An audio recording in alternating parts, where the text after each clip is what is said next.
Let me tell you something before you go. Whenever people come see me live, I try to say something meaningful to people. And I'm in the laugh business. That's my gift. That's what God gave me at birth.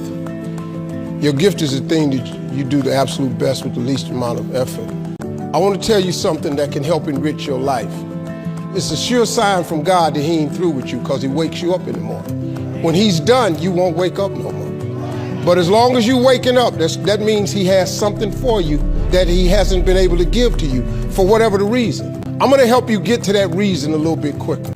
I want to tell you something that I learned that changed my life. I was reading a book one time that had a quote in there from Albert Einstein. And Albert Einstein said, "Imagination is everything. It's the preview to life's coming attractions." If you think about that, that's a really, really true statement. Because everything you see in this world came from somebody's imagination. Everything. Somebody was talking on the phone one day, on that wall phone, connected to the cord, and tried to walk, and it didn't go no further. And he wanted to just go outside and get something out the car. Somebody said, "You know what? I wish I could take this phone outside." Everybody in here got a cell phone. It was in somebody's imagination. Somebody imagined that. Somebody imagined everything. Somebody got tired of walking. Somebody got tired of driving cars. Somebody said, "We're gonna fly." You're not finna fly. Everybody in here done been on a plane. See, your imagination is the evidence of things not seen.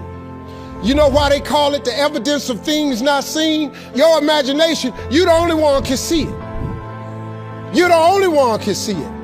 See, so all this stuff you've been imagining was not some hocus pocus.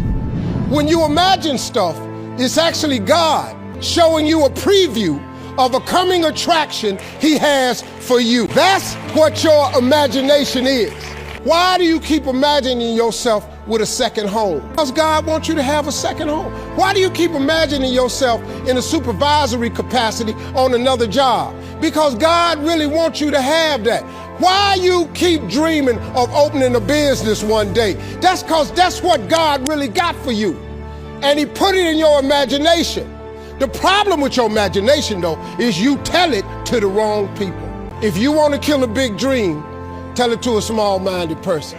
Okay, oh man.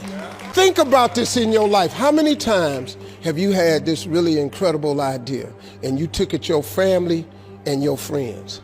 You shared it with them and they shot it down. You know why they shot it down? Because they couldn't see it. Because God didn't put it in their imagination. He put it in yours. It was your evidence of things not seen. All this stuff you've been imagining, you ought to start working on it. Because that's what God really got for you. Your real life is in your imagination. I'm here to tell you that. You think I'm here by accident? I'm here because He put this in my imagination when I was 10. When I was 10, He showed me I was going to be on TV. Steve Harvey. That's all I ever wanted. Assignment when I was in the 6th grade was everybody write their name on a piece of paper and write what you want to be. You know what I wrote on my paper? I want to be on TV. The problem I had, though, I used to suffer with a serious stuttering problem. I couldn't talk outside my house. I stuttered for years. Flunked out of school. I'm on my 3rd marriage. Lost everything I ever owned twice. I've been homeless and lived in a car for 3 years. But at 10, though, I wrote on a piece of paper, I want to be on TV. So the teacher went around the room and read everybody's paper. Had you stand up when she called your name. And the only assignment was your name and what you want to be. Doctor, lawyer, dentist, basketball player, football player. I wrote I want to be on TV. She saved me for last. She said, "Little Stevie, come to the front." Now I'm thinking, I'm going to the front because I got the best answer. Because ain't nobody had put that on their paper. She called me to the front. I'm thinking I'm finna give me a gold star.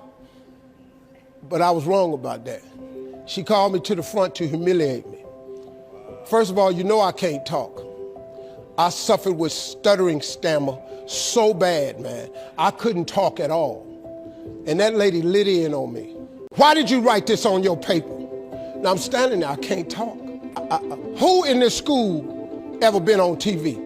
Who in your family ever been on TV? Who in this neighborhood ever been on TV? I'm crushing, man. I'm standing there dying. She said, "Look at you standing there. You can't even talk. How they gonna put somebody like you on TV?" So every Christmas, I send her a flat screen TV. Because I don't want her to miss me I do not want her to miss not an episode of me. I wanted her to see what God had done for me. The fact that you couldn't see it, it wasn't for you to see. He put it in my imagination. But after 3 years of homelessness, losing everything I ever owned twice, suffering through flunking out of school, go home and cut your TV on. That little boy with the stuttering problem, he all over that TV. You can't cut your TV on. That little boy with the stuttering problem is all over that TV because God put it in my imagination. All I did was hang on to that thought. I just kept hoping. I just kept hoping that what I had wrote on the paper would come true. A lot of times it wasn't about no faith. I didn't believe it sometimes. When you homeless and living in the car, how you see yourself as a TV star? But I just kept hanging on there. Because my mama was a Sunday school teacher, I kept hearing her say, God didn't bring you this far to leave you. Why do you think he keeps waking you up? Because he got more for you. He got way more for you. He got plans for you. But he needs your faith. He just needs you to call on him. He needs you to dust off your imagination and just go for it. You got to try. Quit waking up thinking you ain't got no say-so in your life. You have a choice in this matter. You can't stop what happened to you, but you can doggone sure do something about what happened to you. Life is 10% what happened to you, it's 90% what you do about it. Somebody in your family gonna die. Somebody in here gonna get fired. Somebody here gonna get an eviction notice. Somebody gonna get laid off. Somebody company gonna close. That's life. Somebody you love gonna break up with you. That's life. But what you gonna do about it though? Since it's gonna happen anyway. Trust me, go home and ask God to open up your imagination.